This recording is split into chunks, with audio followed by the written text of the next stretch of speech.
हमारे घर भी टूट गए, हमारे घर भी नहीं है, हमारे पास कुछ नहीं बचा, खाने को भी नहीं बचा, ऊपर से बारिश आती है, नीचे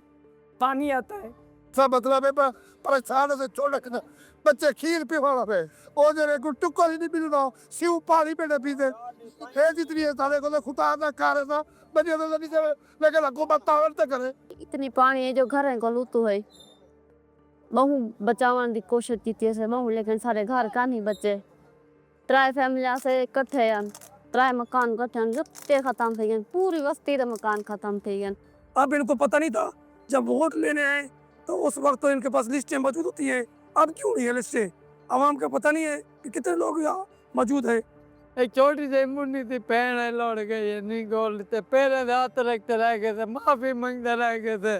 इन्हें नहीं सुने, इन्हें आके चाल लिया था सारे करूँ पैसे कैंचे रहा था अपने बालक को।